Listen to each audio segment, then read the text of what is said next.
Hey team, I'm Alexandra Eidenberg, and this is a mompreneur interview series through MeetAdvisors. I'm super excited to be here today with Ingrid Morris. I'm the president and co-founder of The Insurance People and founder and director of Mom Plus Baby.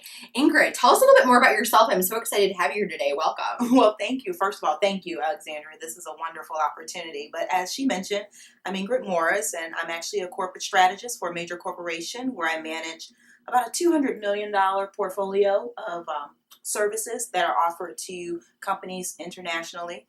I'm also the managing partner of my own company, Morr Solutions Unlimited, where I help women in businesses maximize their profit and really elevate their full potential. And then finally, but most importantly, I'm the founder of the Morr Network. And the Morr Network is a virtual community of women that looks to build their confidence and professional development and even their businesses. So we offer everything from personal building of a brand to personal development series to helping you transition from corporate to entrepreneurship. Awesome. So I have gotten to see you develop the Morr Network and transition into wearing that hat more, which has been amazing. As a fellow mompreneur, it's always great seeing women dive into entrepreneurship.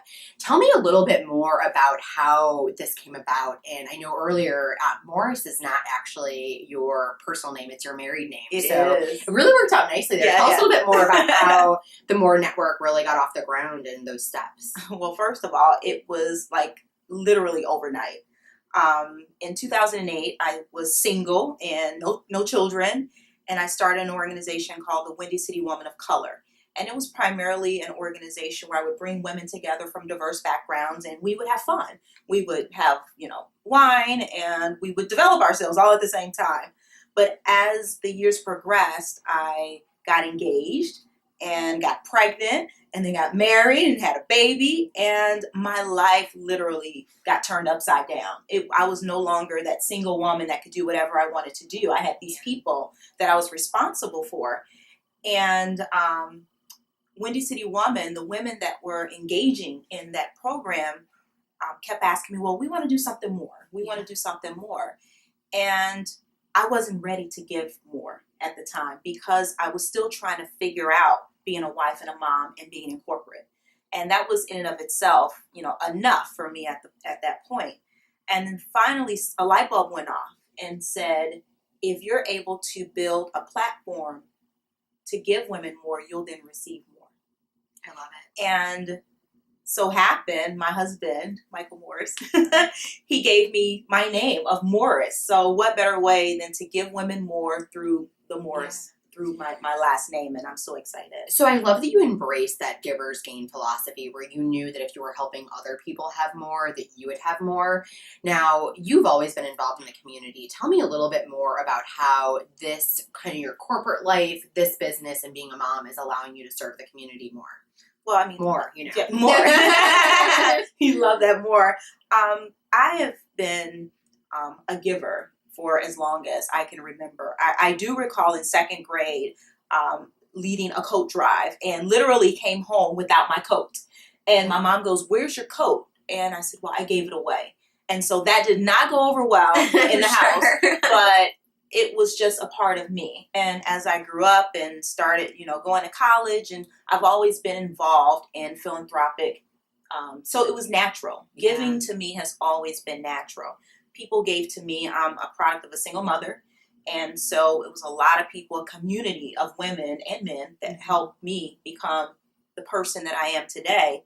So it just made sense. I was giving and giving, and I received so much in return that I can't even fathom not having some type of platform to support, especially women and women now with children and careers, because so much has been given to me, and I've been so blessed to get to where I am. I want to make sure that I'm leaving a legacy for other women to follow. I love it. Yeah. Now tell me more about your successes as a woman in the corporate world, a woman running a business, and then just kind of embracing all this at once. I realized recently that being an entrepreneur gives me this unique ability to be the mom my kids deserve, but also the working woman with a career earning the money she deserves. So it's that really happy combo. But you've also chosen to stay in the corporate world and run a business and be a mom. Tell me a little bit more about the biggest successes of doing these things and leveraging them. Well, first off, most people think I'm totally crazy. You're a mom. You're automatically crazy. I hear that. You know, sleep is not a priority anymore. It is definitely a luxury. But I have to say that oftentimes I am in an environment of women that have chosen to stay in corporate, but they do find it challenging. And great women with great skill sets and talents and expertise that I'm now learning can be transitioned or bridged into the world of entrepreneurship. So I think the reason why I'm still in corporate is because I still have something to give there. Yeah. I still have some women to show that they can do more and utilize what they have to build that new life for their families, to transition into that soul world of entrepreneurship where they can then give fully to their families and to themselves. I love that. So I think but the biggest challenge is really balancing it all. Well, actually, there is no balance. It's all about prioritization and time management. And there are times when things won't get done and you have to be accepting of that. And there are times when everything happens all the way you planned and you celebrate that moment because, trust me, it may not happen few and far between. Right, yeah, definitely. Yeah. So you celebrate the great moments when things just kind of gel together and you don't beat yourself up when things fall apart. Tell us a little bit more about some of the hardships you've gone through in creating your business and then leveraging being a corporate working mom. The hardship is really time. When you're passionate about several things, it's difficult to give one thing more time over the other. Totally committed to corporate. I love being there. I love managing the portfolio and the people, and I support a different, part of the country. So that brings a whole new realm of decisions and things of that nature. And so I'm fully committed to that piece. But the other side of me know that eventually I want to leave something for my son. And I hope that my son then takes this brand of Morr and develops it into whatever he believes that he wants to give to the world of Morr.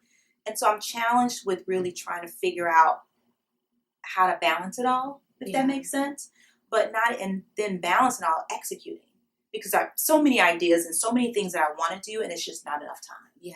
And so that is the biggest, not only hardship for me, but I kind of beat myself over sometimes because there's so much I want to do.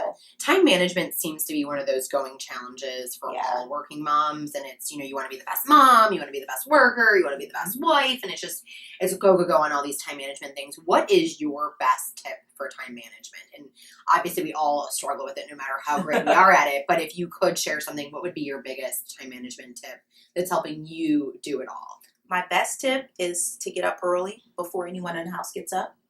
And primarily that's my time for me. That's my time to get centered. And actually, let me take a step back. The night before, I'm always preparing and understand what the day ahead of me looks like. And so when I hit the ground early in the morning before anyone else is up in my house, I center myself. I meditate. I really get into what I need to do, because that 10 minutes or 15 minutes or whatever that looks like, sometimes it's 3 minutes, because it seems like when you get up, everybody in the house knows when you're up, so everyone gets up. They hear it. They hear it. They're like, she's breathing, she's up, now we can talk to her. Once I'm centered, then I can focus. And then the day kind of, unfolds as it should. The second component is making sure that during my day, I also take time for myself. Yeah. I take 10 minutes or 15 minutes to grab that cup of tea and just sit in silence and figure out what's happening, what else I need to do, or just not think at all. Yeah, absorb life. I read like 15 books at a time. People think I'm just neurotic when it comes to books. This whole iPad thing is so wonderful. Yeah, it makes it easy. It makes it so easy to read multiple books, but that helps me stay sane. And I read everything. I read everything from motivational books to trashy novels. I do it all. The gamut. I read the gamut. And what is your best advice for fellow entrepreneurs? There's no perfect time to start. You have to start when it's totally inconvenient. It'll never be perfect. You'll never have the best website. You'll never have the greatest marketing strategy. You'll never have all of the financial components together. But if you just start, things will come. You'll start to attract the things that you need. Most oftentimes, people that have that strong entrepreneurial spirit aren't successful because they wait too late to get started. And if they just take that one step, which is what I tell my ladies, you just have to get started. Yeah. And once you start, when it's totally inconvenient and people totally think you're crazy, like who starts a business with a new husband, a baby, a foundation, and a corporate job? Like who does that? And people that want more. And people who want more. Yeah. But I was not ready. Right. And so I'm doing this and I'm walking in it now. Yeah. And it's finding me. The path is finding me. I don't have a. You know what I love about entrepreneurship? It's kind of like being a mom. There's no great or perfect time to start a family. And there's no perfect time to start a business. You just have to dive in. So I love that about you. They're always diving in. What is your website? Oh, my website is www.morr, M-O-R-R, solutions with an S, the letter U.com. Excellent. I know that I love going to your website. There's all sorts of great materials on there. Also, check us out at MeetAdvisors.com for more mompreneur videos. This is Alexandra Eidenberg. Thanks for hanging out with us today. Thank you. Bye.